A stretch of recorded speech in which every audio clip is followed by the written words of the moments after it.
and the grass and everything that is out there, and how can you say that there's no God? How can you not believe in God? Because the magnificence of His creation just magnifies God. It just lets people know that there is a God. There is a God that is out there, and that God that is out there loves you, and He cares for you tonight. He loves you, and He wants you to have the best that He has. And He sent the best that He had. You can have Jesus tonight, and that is the best that God had to send to you to save your soul from a place called hell. In the book of Deuteronomy 6:5 said, "And thou shalt love the Lord thy God with all thine heart, and with all thy soul, and with all thy might." So today we need to love God, because God first loved you and I. Then in Psalms 119:2 said, "Blessed are they that keep His testimonies, and that seek Him with the whole heart." So there's something that we got to do. It's not a mind thing. A lot of people try to use it as a mind game, but it's a heart thing. It's something that goes below the collarbone, down into the heart of mankind, into the soul. That brings that soul alive and lets that soul know that there's a God that loves me and created me, and I'm going to serve Him. And you can serve Him tonight if you'll put your heart to it tonight. If you will only seek Him. He's not far from you. He's close. He's a God at hand. He's a God that loves you tonight.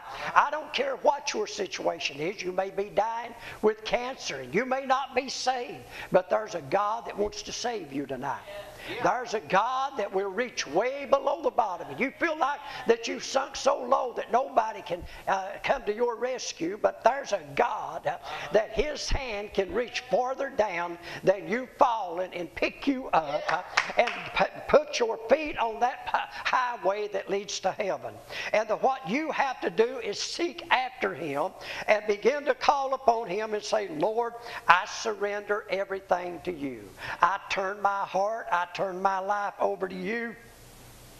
And I forsake my sins. I turn from those sins." If you're on alcohol, turn from that alcohol. If you're on drugs, turn from them drugs.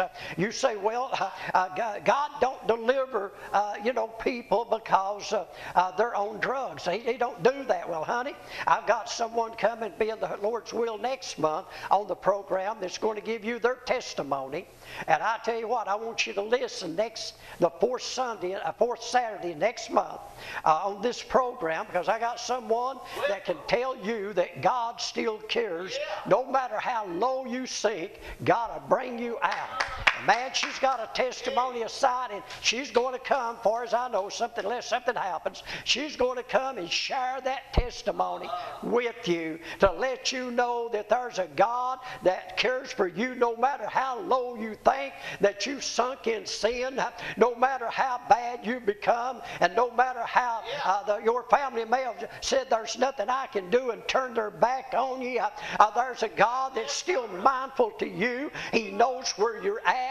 If you run off from home and you're away from home, I praise God, and you don't know what to do, let me encourage you to go back home. I praise God, and find you a church somewhere. I praise God, and begin to give your life over to the Lord. There was a man one time, we call him the prodigal son. The younger son of this father took all of the possessions that belonged to him, and he went and wasted every bit of it. How many of us has God give us things and we've wasted it? I praise God. But notice what he said. He got in trouble, and when he got in trouble, something began to take place. He went back, I praise God, to his father's house, and his father restored him back to where he was supposed to be. He'll do that for you tonight. Just as sure as He did it for the prodigal son, He'll do it for you.